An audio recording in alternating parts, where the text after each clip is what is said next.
रणजित देशमुख, जिल्हा सरकारी वकील, जिल्हा व सत्र न्यायालय नांदेड.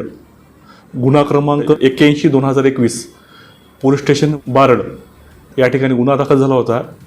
याच्यातला जो फिर्यादी होता सोनाजी अर्जुन ढगे, याच्या फिर्यादीप्रमाणे त्यांची बहीण ताईबाई ज्ञानेश्वर शिंदे यांचं लग्न ज्ञानेश्वर शिंदे यांच्यासोबत 17 वर्षाखाली लग्न झालं होतं.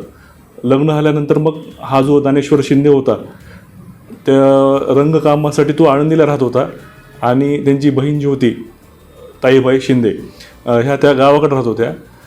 नंतर लग्नाच्या काही दिवसानंतर मग ज्ञानेश्वर शिंदे यांना दारूचं व्यसन लागलं. दारूचं व्यसन लागल्यामुळं तो प्रत्येक वेळेस त्याच्या पत्नीला ताईबाईला छोट्या मोठ्या कारणावरून भांडणं करणं, मारहाण करणं, या कारणामुळं सतत त्यांच्यामध्ये भांडणं होत होते. भांडणं होत असल्यामुळं ताईबाई जे आहे त्या माहेरी गेल्या. माहेरी गेल्यानंतर मग माहेरी त्यांच्यासोबत नाही का त्यांना एक मुलगा एक मुलगी होती. मग नंतर मग गावातले काही लोकांनी पंचांनी ते भांडणं जे होते दोघातले नवरा बायकोतले ते मिटवले. ते मिटवल्यानंतर मग त्याच्यामध्ये असं करार पण झाला आणि बॉन्ड पण लिहून घेतला त्या दोघांनी पण. त्यात ज्ञानेश्वर शिंदे जो होता याच्यातला त्याचं म्हणणं होतं की मी भांडणं करणार नाही, दारू पिणार नाही आणि तुला त्रास देणार नाही. मग हे दोघंजणं पुन्हा वापस आले म्हणजे सासरी राहण्यासाठी आल्यानंतर मग पुन्हा जो ज्ञानेश्वर शिंदे जो होता तो काही छोट्या मोठ्या कारणावरून दारू पिला की तो पुन्हा पत्नीला शिवीगाळ करत होता, मारहाण करत होता. आणि घटने दिवशी घटना 9/8/2021 संध्याकाळच्या वेळेस पुन्हा नंतर हा जो ज्ञानेश्वर शिंदे होता तो दारू पिऊन आला घरामध्ये. घरी आल्यानंतर नाही का मग रात्रीच्या वेळेस 10-10:30 वाजता तो पुन्हा पत्नीला छोट्या मोठ्या कारणावरून पुन्हा त्यानं भांडणं केले, वाद केला आणि तो इतक्यातच नाही का त्यानं कुऱ्हाडीने तिला घाव घातला. मयत आहे ताईबाई ज्ञानेश्वर शिंदे, जिचं वय होतं घटनेच्या वेळेस 29 वर्ष होतं. ती घटनेच्या वेळेस रक्तबंबाळ झालं. तिथून तिला दवाखान्यात नेलं. डॉक्टरने तिला नाही का मयत घोषित केलं. कुऱ्हाडीने तिला नाही का मारहाण केली होती आणि त्यात ती मयत झाली.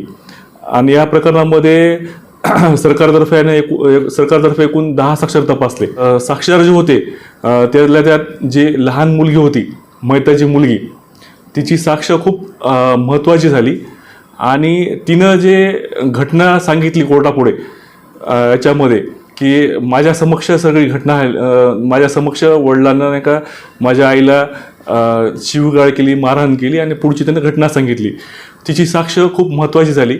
तसेच याच्यामध्ये फॉरेन्सिकचा पण पुरावा आला होता आणि हे 10 साक्षर जे होते 10 साक्षरांची साक्ष मान्य न्यायालयानं गृहीत धरून याच्यामध्ये माननीय जिल्हा न्यायाधीश 1 श्री तोशीकर साहेब यांनी या प्रकरणामध्ये याच्यातला आरोपी जो होता ज्ञानेश्वर शिंदे याला जन्मठेप आणि 10,000 रुपये दंड असं सुनावलेलं आहे.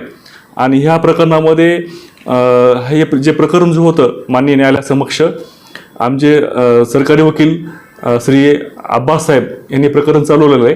आणि या प्रकरणामध्ये त्यांनी चालवून सरकारतर्फे त्यांनी युक्तिवाद केला. दोन्ही पक्षाचा युक्तिवाद ऐकून माननीय न्यायालयानं या आरोपीला जन्मठेप दिलेली. एवढं या निमित्तानं सांगू शकतो मी. जो गुन्हेगार आहे कायद्यानं त्याला शिक्षा होणार म्हणजे होणारच. आणि प्रकरणामध्ये जर नाही का कुठं गुन्हा झाला असेल तर आपण जी झालेली घटना आहे भीती न ठेवता कोर्टासमोर तुम्ही साक्ष द्यायला पाहिजे. आणि आपल्या समक्ष कोणती घटना आली असेल तर लवकरात लवकर तुम्ही पोलीस स्टेशनला कळवायला पाहिजे, तक्रार द्यायला पाहिजे.